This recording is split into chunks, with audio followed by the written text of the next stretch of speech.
Hello, my beautiful, mythical old souls, and a huge one welcome back. What if the food we eat is more than just sustenance?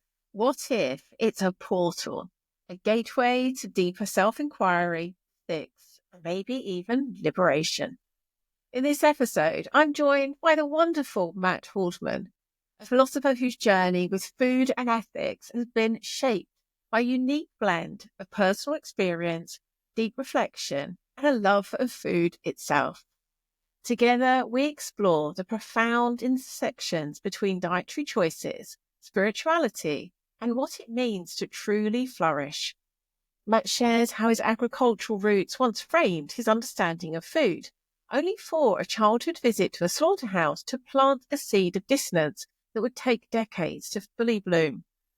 Through philosophy, emotional connection, and a series of serendipitous interventions, he found himself drawn to a new way of being, one that prioritizes creaturely flourishing over rigid ideology. Our conversation weaves through the personal and the mythical, touching on tensions between authenticity and openness, the allure of fundamentalism, and the freedom found in conscious food choices. As we journey together, I also reflect on my own lifelong path as a vegetarian and then vegan, seeing it through a fresh lens of self-inquiry and deeper meaning. This isn't just a conversation about diet or even being a vegan. It's an invitation to rethink the most ordinary, intimate rituals of our lives. What we eat, why we eat it, and how those choices shape the world we create. And before we jump into all of that goodness, I would love to let you know about my brand new upcoming Crucible for Women beauty potion. It is the mythical quest for eternal beauty. You can find out more and register your interest at bemythical.com/beauty. And if you're struggling to walk your soul path in this crazy modern world and would benefit from guidance, support, and kinship, come join our Academy of the Soul, Unio. You can discover more and join us at bemythical.com/unio. And now back to this week's episode. Let's dive in. Hello, Matt. Welcome to the show. It's so good to be here, Leanne. Thanks for having me.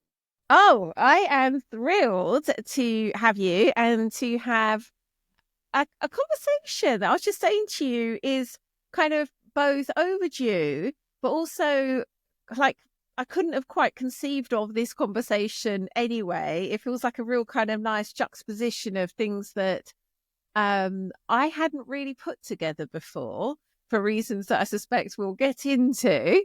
But I would love to begin with a little bit of your origin story. How did you come to have this, I guess you could say, sort of philosophical view on veganism, which seems to me quite unusual? Yeah. Well, I'll take it in two parts. So first, just origin stories. I mean, I come from agriculture on both sides of my family, and my paternal grandfather was an herbicide and pesticide chemist whose work helped to make it possible to bring animals off of pasture and into sort of confinement feeding operations. And my my paternal grandfather was an egg farmer, and so both of my Gosh. both sides of my family were Mennonites in agriculture, and they believed that they were called by the cosmos as farmers to make high quality protein for a world that needed it. And so I grew up understanding agriculture as a calling, right? A kind of divine intervention here to make food for people. And so it was a huge point of pride growing up. I remember at a family reunion, I overheard somebody twice removed telling some uncle, he has these patents that are making it easier to feed people across the world, and this is so exciting. And I remember my heart brimming over with pride. And so I was shocked a couple years later when we went for the first time into a slaughterhouse. And I had this completely humiliating experience, right, of having my pride in this agricultural heritage turned to deep confusion, right, about what was happening. And I think I was only 10 or so at the time. And my My dad tells me that he remembers me hugging him and crying and whispering in his ear, there's something wrong. This is wrong. Oh. And that got shelved, Mm. as our childhood formative memories often do. That got buried down there in the mix. And 20 years later or so, as a 30-year-old, I had long thought that, there were things to worry about in our food system, changes that needed to be made. But let's just say, Leanne, I was happy to ignore those things because I am an aesthete and a gourmand, and I love to eat delicious food. And so it remained an important part of my heritage, but never something that I was sort of taking on as a life's mission or anything like that. Mm. But when I got interested in philosophy, which I've always thought of as the lived pursuit of wisdom in our everyday affairs through the practice of spiritual exercises, right? Repetitive daily practices that help us get to know ourselves in an intimate way, that help us move from spaces of scarcity into spaces of abundance. And I always loved this idea that the Hellenistic philosophers had, that philosophy was medicine, right? That it could heal us from the inside and generate equanimity and joy that then could pour out into right service to a world that desperately needs it. And a philosopher, three things happened that sort of really turned my attention to food in a much more intentional way. I know we're both dog lovers, and so you won't be surprised to learn the first was Gus, the bulldog, who was the first non-human person that I have ever become an intimate friend of. And I say, I'm sure there were many, many, many, many other people out there, animal people, that I wasn't able to recognize as such. But Gus was really the first one where I saw all the things that as a philosopher I associate with personhood, right? Peculiar likes and dislikes, a life project that could be shaped by things that he loved or things that he hated, proclivities to enjoy weird hobbies, right? And people that he despised when they crossed the threshold, even some of the people I liked the most. So that was the emotional hit, I guess, that got me thinking about these things. And then a philosopher friend sort of dropped the intellectual gauntlet and said, I thought you were a pacifist, but your diet doesn't really seem to reflect that. And I thought, what? Them's fighting words, philosophers. You know what I mean, right? I mean, philosophers, we don't have riches, we don't have fame or fortune or even the ears of the general public, but what we do have, doggone it, is authenticity, right? It's like we're gonna be the people that we say we are. And so to have a fellow philosopher like, gosh, that French dip sandwich is in glaring tension with these other things you supposedly stand for. And he was a little bit kinder about it than that, but not too much. And so that created some inner friction that proved useful. And then my partner, my wife, Susan, is one of these people who is an absolutely incredible home cook. I mean, just makes the most gorgeous, beautiful, enticing food you've ever tasted, and her hospitality is legendary. People love to come to our parties because they remember that one thing they can only get at our house, And so Susan provided the social comfort, because I don't know if you're like me, Leanne, but I'm really complicated. I've listened to your podcast enough to know you're complicated too, right?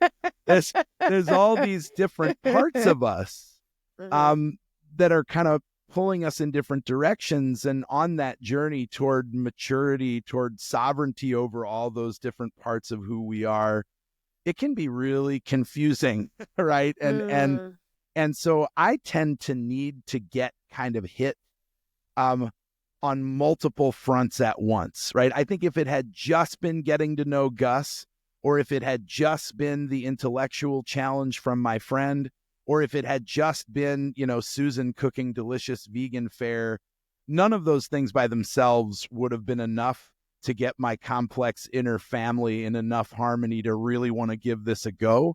But the coincidence of all three I think, helped me to say to my physical parts, right, that craved meat, and to my moral parts that were like, hey, wait a minute, aren't human beings more important? Right? That confluence of the emotional help from Gus and the social help from Susan and the intellectual boost from my friend Nathan really helped. And then I noticed, wow, this is an amazing way to gear into that cosmic legacy of my ancestors, right? Who saw food as a way to make the world a more beautiful place. We human beings know that the road to hell is paved with good intentions. Often the hopes that we had for our contributions to the world are dashed by the realities of business and limitations on the planet and these sorts of things. And so I realized, wow, two of my greatest passions, right? Food, which as Hippocrates says, let food be thy medicine, and philosophy, which I had always thought of as kind of medicine for the soul. Here's these two forms of self-medication coming together in a way that can just make our journeys so much more enlivening and challenging and beautiful. And I got hooked. In fact, I think my colleagues initially in the philosophy department were a little puzzled. They're like, wait a minute, we hired you to work on 19th and 20th century French and German philosophy, and now all you want to talk about is food. Like, you better write a few more papers and get tenure before you get too caught up in this. So it was, like all journeys are, full of wrong turns and detours. But then in retrospect, you see they all served a purpose. And here I am. Wow. Oh my gosh. I always love hearing people's origin stories. There's always so many like fascinating kind of little sort of side quests that people go on, and the way synchronicity always plays a hand. But yours I especially love. As I was saying to you before we started recording, it's funny how much I examine so much else in my life, and probably the thing I've examined least is being vegan. And as I was sharing with you, I was vegetarian from birth. My parents, I sometimes like to think that I think it was just before my mum was pregnant with me. But I think there was kind of my soul played a part in it. It's like, I kind of want to come in vegetarian. Can you kind of like sort that out? Yeah. So they went vegetarian, my parents, kind of like at some point before conceiving me, but not that far, soon before. And so I was raised as vegetarian, and there was always with this sort of agreement that we could just, once we understood, the whys and wherefores, we could make that choice for ourselves. My sister actually went through a phase of eating meat where I was the absolute, like, if it was unimaginable for me, like it just, it wasn't even a choice. It was just like that's just crazy talk. Like, there's no way I would do that. So I was vegetarian until here in England, there was a whole thing in 1996 where we started doing the live export of animals to France primarily. And where my parents lived was right near a port where that was starting to happen. And so there was suddenly this sort of kind of like things came into our awareness that just hadn't been. Like, we'd been vegetarian for so long, it wasn't really something we were really, it's just part of our lives. Then all of a sudden this was happening and started to bring things into our awareness. And I went down there and sort of took part in the demonstrations, and it was making that connection between milk and the calves that were being exported to France to be put into veal crates. And it was just like, oh gosh, these things that I just had, like, I'm doing the right thing. I'm a vegetarian. I'm not part of that whole thing. And all of a sudden, like, I'm fully part of this whole thing. I can't carry on being part of this whole thing. And so what was really beautiful was I then chose to go vegan, which again was 29 years ago, where the world really wasn't, thinking about these things at all. Yeah. And, no vegan cheese to speak of. Oh my gosh. And I remember thinking, like, this is extreme, But what's really beautiful is my whole family, who my parents had by that point had separated. They were with other people. We were living, spread across different parts of the country. Within weeks, my whole family went vegan too. Wow. Yeah. So they're a supportive bunch, ready for a challenge and an adventure, sounds like. Yeah, incredible. So, and then it was just like, that's now normal too. And so again, it was like, there was a phase, I guess, of talking about it, thinking about it. But apart from that, it just felt like this just feels normal to me now. It wasn't really about questioning it or looking at any further than this is what's right for me. And I've just continued. And so it's really interesting hearing you and like how you're talking about your journey with it. And I'm like, it's so different to mine. This is an aspect of myself that is just not very looked at. So yeah, I'm fascinated to get into this with you. This is wonderful, wonderful resonance, as you'd expect, right? On your show, Be Mythical, right? We're intertwining myths here, so we should expect there to be excitement. But even though our journeys are really different, one of the things that we have in common, and it's a really important thing to understanding this book I've written, Hungry, Beautiful Animals, about this journey, is that for both of us, right, food was so close to us, right? So much a part of who we were, so deeply woven across that inner family, right? The physical, the emotional, the social, the intellectual, and the moral, that it's like the air you breathe or the native tongue that you speak, right? Of course, you haven't been reflecting on it, Leanne, because it is who you have been, right? I mean, and that's the thing about food, is that it's kind of the last thing we want to be reflecting on, because it's painful to reflect on things that are this close to the fiber of our being, right? I mean, when you think about the times, literally the fiber of our exactly, being. literally, and figuratively too, right? I mean, that's the beauty of the food conversation, is on every level, from the physical to the most symbolic possible. We are what we eat. It's how we celebrate. It's how we perform gender. It's how we mourn. It's how we do our spiritual rituals. It's how we get together with our best friends. It's how we grieve a breakup, right? A whole pizza or Ben and Jerry's all the way to the bottom, right? I mean, and so of course we're not reflecting on it.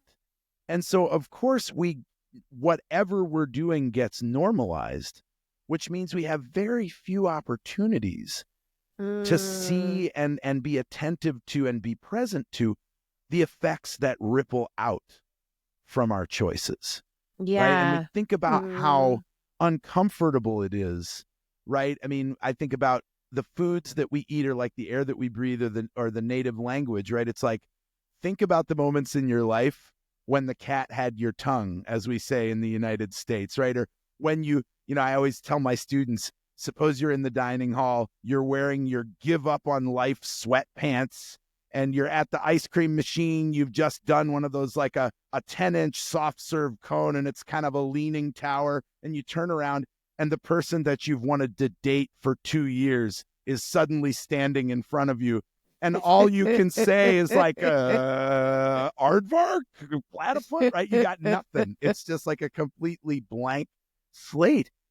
Or when, you get hit in the sternum in a sporting match and you suddenly can't breathe, and you come to realize, shit, right? Like, I can't breathe. I've lost the ability to be, and it's this panic moment. And I think reflecting on food feels a lot like that.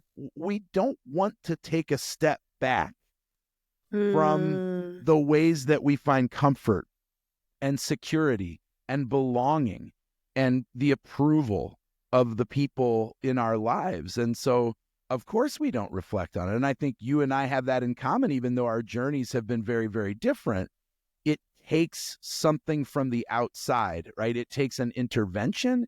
It takes a surprise in order for that food adventure to get opened. And I love this conversation, because the fact that, for most people, going vegan is not the familiar sort of settled experience. And so the fact that it's your familiar settled experience means that we can have one of my favorite things ever, right? Which is the adventure within the familiar. I mean, what's more exciting Mm. than the re-mythologization of the most banal things in your Yes. life, right? I mean, Yes, yes, yes. that's when I feel like we're truly present, when we see the things that are absurd and transcendent and amazing in those things that we've started to take completely for granted, right? And so Yes, yeah. that's the hidden gem here, right? Is it's hard to reflect on, but then once we start, we can learn things about ourselves, about our inner families, about our commitments that we've never thought about before. And for people who are on that journey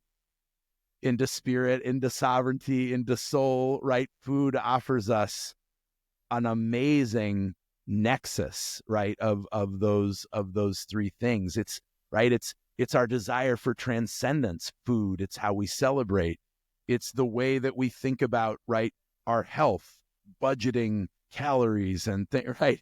It's the way that we descend into flesh, right? When we realize, oh, I can't keep eating this diet because it's making it hard to move, or it's making it hard to breathe, or there's all these diseases of affluence that we have. So it can be a liberator and it can be an incarcerator, right? And Mm. whether we find a way to become intentional about it and to get out of that sort of unreflected, settled status quo, I think food is one of the hardest ways, or one of the hardest paths to walk Mm. outside the status quo. But for that very reason, it's one of the most transformational and exciting, because if you Yeah. can make an adventure of that most ordinary facet of who we are, you are going to be able to find delight everywhere you go if you Yeah. can get used to that, which a lot of people find very uncomfortable. Even people who are pretty far into their spiritual journeys. I mean, it didn't really hit me till I was 30 years old with a PhD in philosophy. I thought of myself as a very complex, interesting, open-minded person, and this came out of nowhere, right? And just really Mm. um, taught me some new things. Yeah, I love this so much. It is I've noticed, both personally, this isn't just one of those things where I kind of like, oh, I see it out there and judge it. I absolutely see it in here too, where I think we can be inclined to look for the mythical in things that are easier to see the mythical in. Even if they're hard things, sort of big life ruptures. Um, Often they're the things that bring us to those like, where's the meaning in this? We're able much more to see the soul, see the spirit in those big things that happen to us. But seeing the mythical in the mundane Yes. takes a lot more intention, openness. And I think you're right. I think when it comes to our food, for all the reasons you've said, it can land like a threat. Not Yes. least, when it really comes down to it, it's about our survival. It's the Right. thing that we're gonna, Absolutely. protect Yeah. most. Um, Absolutely. And not just yeah. literal survival, right? It's also survival in your peer group, Mm, survival at work, right? I mean, it is literal survival, but I think it's really important to remember how high the stakes are, because are you going to go to the company dinner and refuse to eat the lamb chops while the partners are looking on, wondering, is this person going to fit in with this culture or not? Right. I mean, so mm, it's like survival across the board. And it's and not to mention our pleasure centers, right? So it's everything that is at that most mundane level, survival and pleasure, right, at one and the same time in this very complex weave. And mm, for that reason, it's both difficult but also, I think, very exciting, right, when you start to kind of mm. unbraid the weave. Yeah, for sure. So playing devil's advocate to an extent, I think you're making a really good case for this, looking at this as the inquiry, as the path, as the way to go deeper. And I think looking at it from that perspective, it could be potentially any kind of diet, any kind of change of food. As I was saying to you earlier, I think it was only last week's show was with a hunter who, a completely different ethos, a completely different lifestyle, completely different diet. And I think it could be argued he is absolutely using it in all the ways that you're talking about here. But I would love to hear from your understanding, like why veganism in particular, if that is what you're saying. Yeah. So the first thing I want to say is I'm not really advocating for veganism so much as I am for what I call going vegan, right? So I see veganism, I'm generally skeptical of isms, right? Mm. There's too much fundamentalism, too many rules, right? Isms can become prisons very, very easily. Mhm. And so what I'm interested in is less sort of this fundamentalist set of rules, and what a lot of people think of when they hear the V word is, well, you never, ever eat or use animal products ever again, ever, right? Like that's sort of the definition that a lot of people think of when they hear the V word. But I guess I'm imagining what I'm trying to do always in my work is pivot away from suffering to flourishing, pivot away from obligation to opportunity, and to think instead of isms in terms of aspirations. And to me, what going vegan is seeing that creaturely flourishing, the ability to be embodied spirit, the ability to have a life where you're not just, right, unconscious, but you are a part of the everything in a way where you have a project, right? Mm. Where you are a part of the dance, where your self-realization is intimately tied to the self-realization of the whole. And in my experience, members of all sentient species have that type of life project, or at least the potential to have that type of life project. So when I think of going vegan, it's less about being against suffering than it is about being for creaturely flourishing, right? Mm. To the extent that a diet can be for or against creaturely flourishing, and I think you're probably right that there's a wide variety of ways to think about what this means. And I'm not interested in arguments I'm interested in conversations with hunters, but arguments I find the older I get, right? I'm interested in wooing people less than I am in convincing them, right? And so I'd Mm. love to try to woo a hunter into maybe being curious about whether the killing is really necessary, right? Mm. Because at least in the cosmic vision that most elevates my imagination, that most calls forth my desire for transcendence, killing someone who doesn't want to die because I enjoy the taste of their body is just not beautiful in my deepest sense and understanding of what that means. Now, if I'm an orca or a shark, right? Or a chicken eating bugs, that's different because I don't, right, have any choice in the matter. I'm going to have to eat krill if I'm an orca. I'm going to have to eat an antelope if I'm a cheetah. I don't get to make decisions as members of carnivorous species, right, about what I'm going to do. But as a human being, it seems to me, at least in many, many cases, I have the freedom to say, can my sentient transcendence, my life project, leaven the life projects of other sentient creatures without interfering, harming, destroying? And when it comes to eating, it seems to me the most resonant answer that I've been able to find is that in cases where I don't have to trample on the flourishing of others, I won't. And Mm. that is not to say that I'm any kind of perfect. I'm not a perfectionist in any way, shape, or form. I live in a house in the suburbs that no doubt displaces, right, many creatures in my neighborhood in various ways. I fix my roof when the paper wasps try to get in and build nests, right? I mean, I recognize that there's a need for boundaries, and that in some very broad sense, life consumes life. And that's part of the mystery. I understand all that.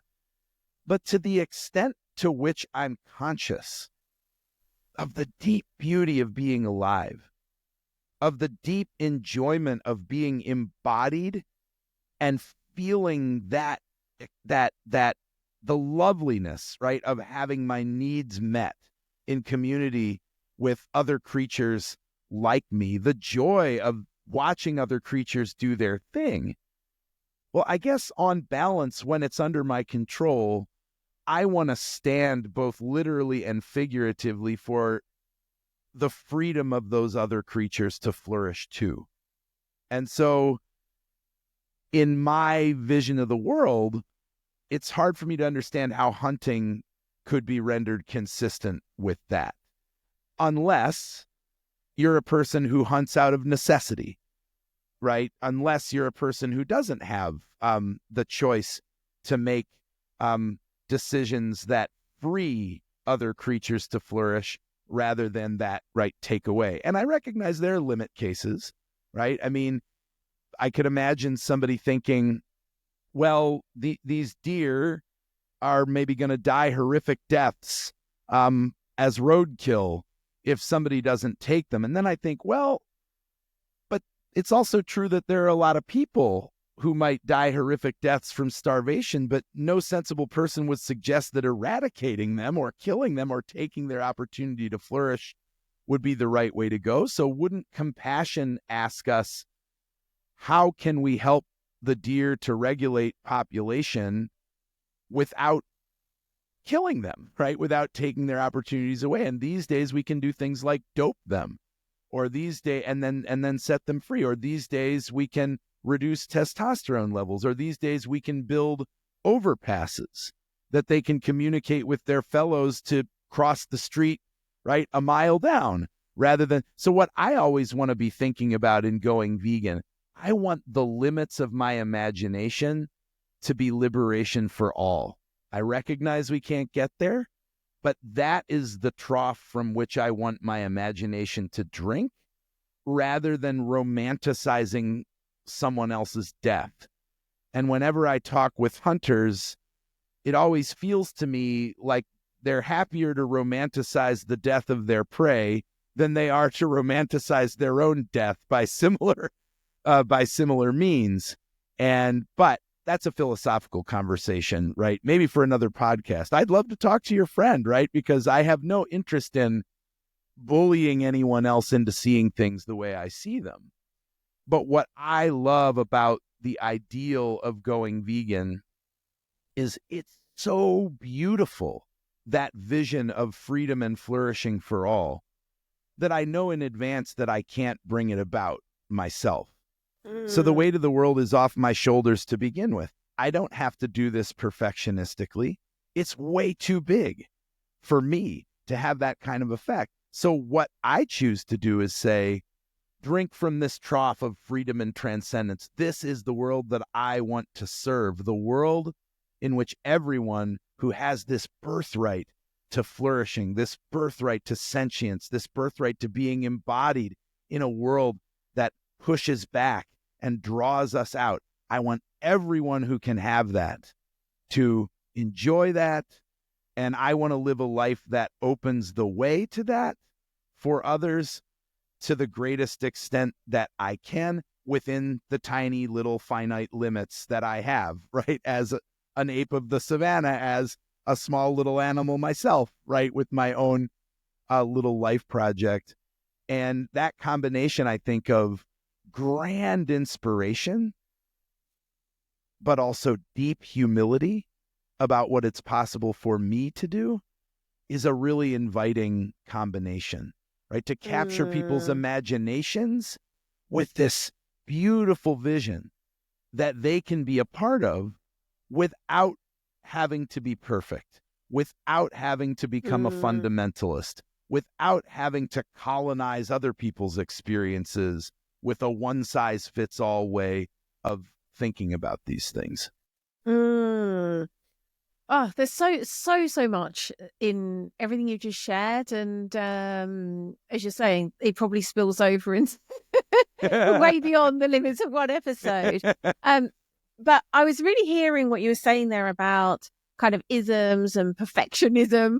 I mean, certainly my experience of being, let's say, kind of like adjacent to the vegan community, if that makes sense. I've because I think the way I have come to this, it's in a strange way less of a kind of ideology and more just like it feels like this is the kind of direction that's right for my soul, and that's kind of like what I'll just keep on doing. It doesn't really interest me to kind of police other people or sort of fit within this kind of, this is the idea, like you're saying, this is what veganism, I need to now sort of try and fit into that box of veganism as perfectly as I can. It's just never made sense to me to approach it that way. And so I've kind of weirdly always been more of like a witness to the goings on in the vegan community versus being actually feeling like I'm kind of directly part of it. Mm-hmm. But certainly what you're describing as, the difference, that distinction you're making makes a lot of sense to me. But I think this is, I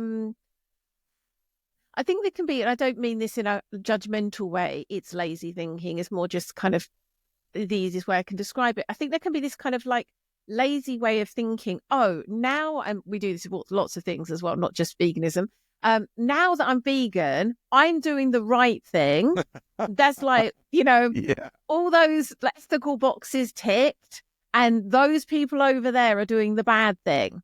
Yes. And, so now I'm good. As long as I keep doing the right thing, I'm good. Whereas what you're describing, I think, is a far more kind of curious, keep asking, keep looking, like, what does this mean? Like the fact that, I don't know, my food is imported from miles away and the impact that has. As you're saying, the way that I live in this kind of house and, have these kind of impacts, what does that mean to me? What it sounds to me that you're just suggesting is less this kind of idea of like, I need to kind of, make sure again, I'm being this really good vegan, and it's so that I can kind of look over there and criticize other people because they're not doing the thing. What you're describing sounds, again, much more in the vein of whatever we're using as that material for our liberation, that material for kind of looking like, what does this show me about me, which I love. I will come back to something you were saying about the hunters, though, because I think there's something interesting in this for me that I would love to explore a little bit more with you, where of course, again, whatever word we use, there's going to be a million different examples of it. And the particular example of the hunter that I was referencing that came on the show recently, he is living a life that I guess, to a large extent is much more of a return to how we lived on this planet for most of our history. So kind of rewilding in many other ways. So kind of living much more on the land. And so it isn't kind of hunting for sport. It is hunting and then eating what's been hunted, and in all sorts of ways, returning to those kind of ancestral skills. And it is coming from a very deep philosophical place. And I look at someone who's living like that and think, to a large extent, they're probably living in more of a celebration of life than many of us, potentially including me. And I'm saying that not to say, therefore, that's the right way to do it and what you're proposing is the wrong way. But it certainly, for me, helps me in that kind of like looking at kind of, there are these different ways that perhaps are right for different souls. And, I my sense is that is for him the way of kind of being part of that just celebration of the flourishing of life. I don't get the impression that he's doing that less than I am. And so I'd love to hear your sense. It's not a particularly clear-cut question, but for me, it feels as though there is so many different ways that we can journey with this in a way that's right for our unique soul. Yeah. That's Wow, a complicated question. It might be above my pay grade, but I'll give it a try. I guess I feel like we human beings can come at things from a lot of different angles, right? And when we're thinking about questions of, you know, um, what's the best way to live or what's the authentic way to live, even for a single person, it's really easy for it to fall back into a kind of perfectionism Mm, that is a kind of implicit rebuke of a wide variety of other ideas. So one mm, of my mm, concerns, I guess, about um, so-called rewilding or returning to the land is that it is a form in some practices of a kind of perfectionism, right? It's a rejection of the messiness of late capitalism. It's a rejection of the ways in which we're interwoven commercially with all sorts of other things. It's an attempt to stand back from and remove oneself from the fray of all those negative things, right? That all those evil capitalists are doing. And I'm not putting words into the mouth of, I have no idea, who the person you're talking about is, but I think there are similar, all I'm trying to point out is there are similar pitfalls between veganism and rewildingism, right? Like mm, rewilding can become a platform that's mostly about, right, guarding one's authenticity above all else, in the same way that veganism can become a mm, platform for guarding one's authenticity above all else. And I guess the older I get, the more it seems to me that guarding authenticity above all else leads to fewer opportunities to really engage difference, to really appreciate the beauty of difference, to be able to forgive ourselves for the ways in which we've landed in truly unfortunate circumstances, to move in spaces that are incredibly complex and in some ways through a mm, certain lens evil, right? But that have also made it possible for people who would never have had a chance to go to university or who would never have had a chance to pursue a career they wanted to. Um, those are things that capitalism has made possible that in more ancient cultures ruled huge groups of people out, right, from forms of transcendence that simply weren't available if you didn't happen to be a man or if you didn't happen to be wealthy, right, or whatever it is. And so what I'm always trying to do is move away from ideas that put authenticity over openness to otherness. It seems to me that mm, spiritual transformation is a process of outgrowing the idea that there's one and only one way for me to be, right? And that my life is a quest to try to find the true self. On my view, the quest for the true self often stifles the ability to be forgiving of the things that have gone wrong. It can stifle the ability to be open and welcoming to things that are new or different from your particular forms of self-actualization. And so I guess I worry about any approach to life that falls into self-worship or purity, or I'm at a remove from these new ways of doing things, which are all corrupt. And mm, in the best of all possible worlds, it would be better if everyone lived a zero waste life or something like that. Now, I'm not mm, saying that's what it is. I'm just saying that every journey has pitfalls out of humility and into proselytization, right? Out yeah. of the experience of joy and into the attempt to make it a portable item to sell, right? To other people or to chasten, other Mm, people with.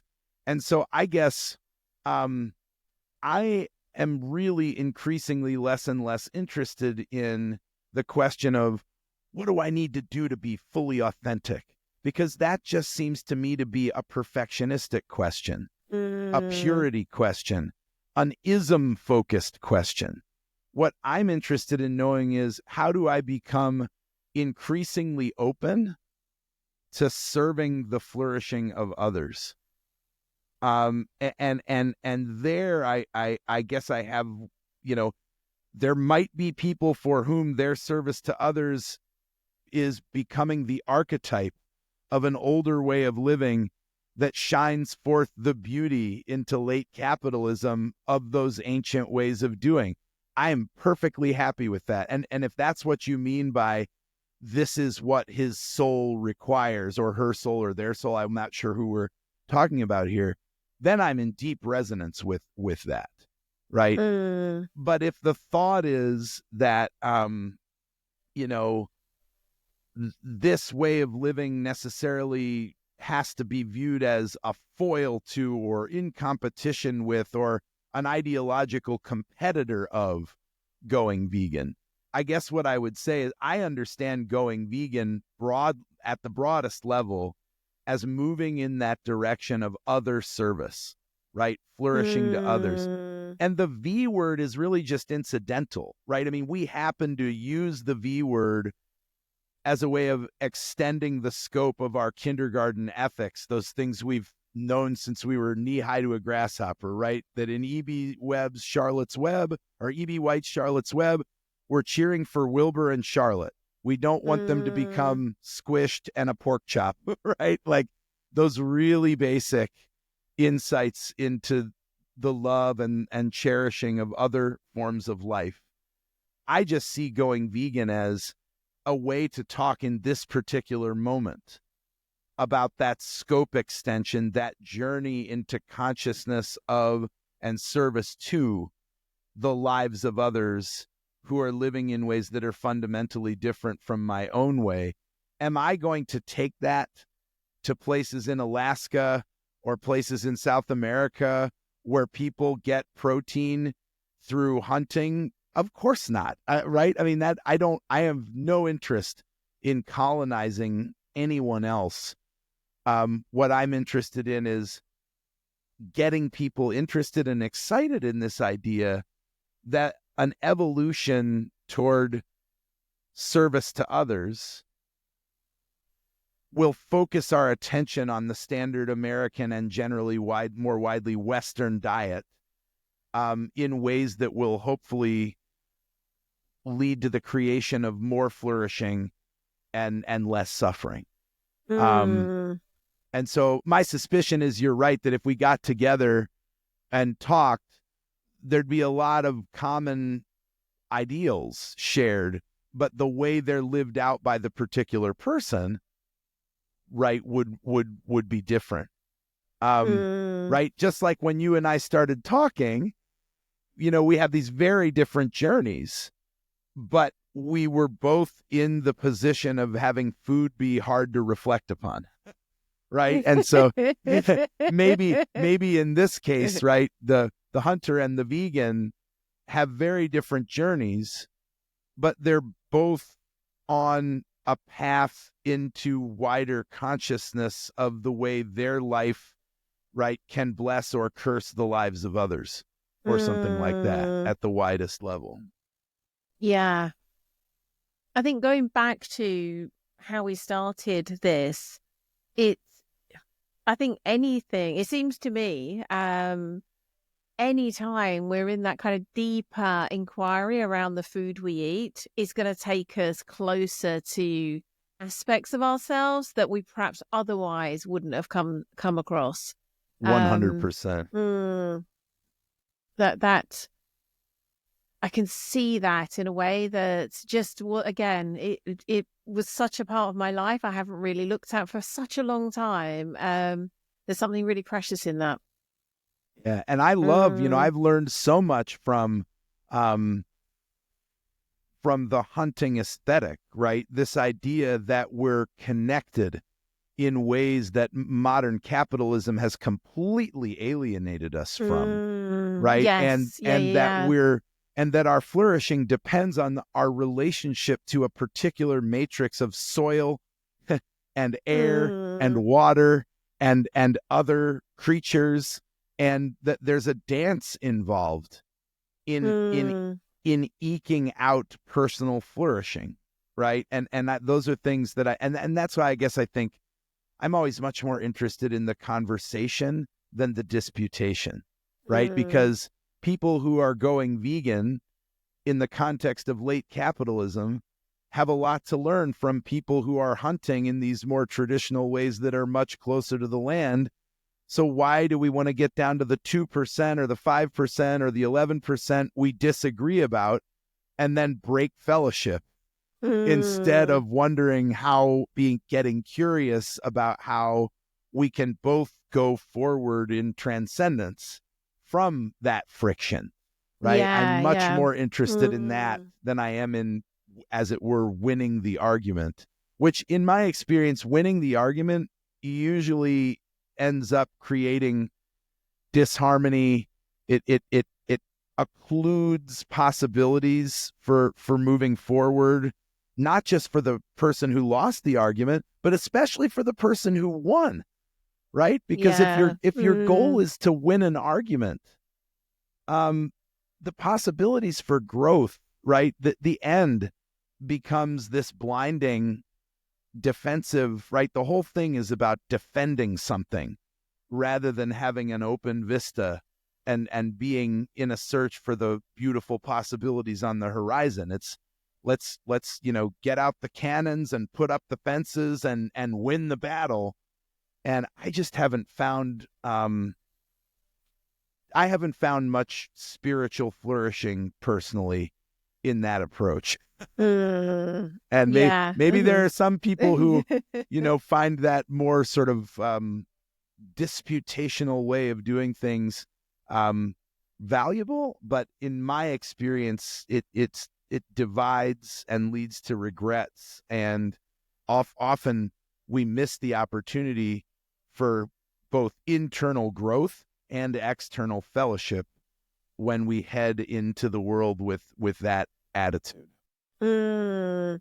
It would certainly take us on way too big a tangent, but my goodness, there is certainly plenty of that around right now. Oh my And goodness. yeah, it's it's certainly not something to get into now, but I can really the what you're saying here, I think, is a way of orientating in life that would just create very different conversations, relationships. And I particularly love the word fellowship, which Yeah. has a very mythical ring to It it. does. Of course, I'm thinking of the Fellowship of the Ring. How could I not be? Exactly. But I think you're absolutely right to bring it to the present moment, right? Because initially, when Hungry Beautiful Animals is coming out November 12th, and I'm like, great, I have to promote a book on joy in the most acrimonious time in the recent history of my country. What a wonderful thing, right? And what I've come to see is that we need this joy and transcendence now more than ever. We need the veil to be as thin as possible between our inner family and the needs of the world. And what's Mm, beautiful about joy, it's different from happiness, right? Happiness usually kind of has more to do with comfort, right? There's a kind of an ebullience that comes from having all your needs met or having a good time with your friends or whatever it is. But joy can happen in martyrdom. Joy can happen in the face of tragedy. Joy can happen in deep challenge. And what joy is, right, is that gratuitous insistence on flourishing, come what may, mm, right? And saying yes to embodied transcendence, no matter where we find ourselves. That's right. That is joy. And that's why it spills out over into the blessing of our fellows, right? Because no matter yeah. how hard things get, we don't need to take care of our own comfort first like we do with happiness sometimes, right? Mm, Joy has a way of becoming it's in its most potent form when we have to be right swimming upstream, right? Or locking horns with an adversary or fighting our inner demons. And so I think maybe, right, it's just exactly what we need in this present moment is to remember, in the same way that in going vegan, the beautiful world we're striving for is just too big for any of us to do it ourselves. The political and ideological division we're facing is just too big for any of us to take this on Mm. all by ourselves. And so let's give up that fool's errand from the get-go. And let's say Mm. instead, what I'm going to do is I'm going to focus on being as joyfully other regarding in the face of others' need, because that is balm for the inner family too, right? I don't know if you're like me, Yeah. but I notice all the time that when I lose myself in the flow of caring, all of that inner family dispute just sort of goes away for a while, right? It's like Yeah. I'm fully invested in watching somebody learn something, or in giving someone a book or an article that helps them to rest free of something, right? This is what I love about teaching, is that you can get into the flow of watching others bloom and flourish, and get that healing of the things that would ordinarily distract and divide, right, your inner family. So maybe this is the antidote to the present moment, right, Mm. where we can really focus without shame or blame. We can really focus without worrying that we're not going to solve the whole problem on this tiny little patch of ground that each of us has, right? And it's like, we're not going to make the whole quilt. Our responsibility is this tiny little patch, right? Yeah. And we just work as diligently and joyfully as we can on making that tiny little patch beautiful, and finding ways to thin the veil so we can stitch our patch together with the others in our fellowship. And then, come what may, there will be joy, right? In the moment. And yeah, I love that. That Yeah. it doesn't take comfort or happiness to have joy. Yeah. I love that so much. What a gorgeous metaphor as well. It's I was just thinking, just as I think this is a perfect place to close this episode, I just want to say one thing. You said something about this way of being is a perfect antidote to these times. And I was like, well, we could actually say medicine to bring it kind of Yeah, full circle to indeed. where Yes, we began. absolutely. Beautiful. Mm. Self-medication. I mean, isn't that what we all need right now? We need healing Mm. from the division. And there are some forms of self-medication that are numbing and that lead to deeper and deeper despair. But there are other forms of medication: good food, right? Fellowship with others, deep caring. These are all ways of self-medicating that are at our immediate disposal. And Mm. all we need to do is turn around to the dog on our couch, or the partner in the garage, or the student in the classroom, or the client at work. We can propagate and support creaturely flourishing everywhere we go, at every moment. And if we all work at that, or at least the ones of us who don't have world domination at heart, right? Then I think the world will be a much more beautiful place. But if it isn't, we have each other on our little patches, and then we work at finding one another in the maelstrom, which can also be joyful. Yeah. Oh, so where can listeners find out more about you and your wonderful work? Yeah, thank you. So hungrybeautifulanimals.com is where you can find out more about the book, about me, about Gus, the bulldog who inspired it all, right? We have a resources page there to help people get involved. Of course, there are links to purchase the book, although as a philosopher, I'm much more interested in your transformation than patronization, but I won't say no, right, to enthusiastic purchases either. And there is a press page on the hungrybeautifulanimals.com menu where you can take a look or listen to the podcasts and the articles and the various sorts of coverage that the work is receiving.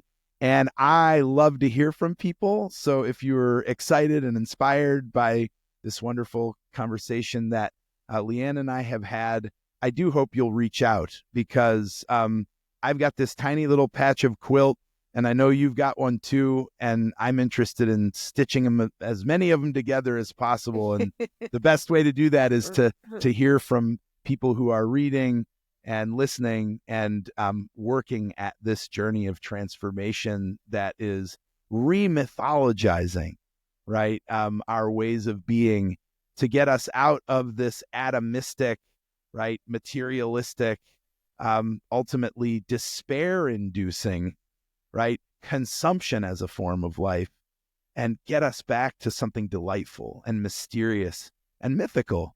So look forward to hearing from people. Oh, wonderful.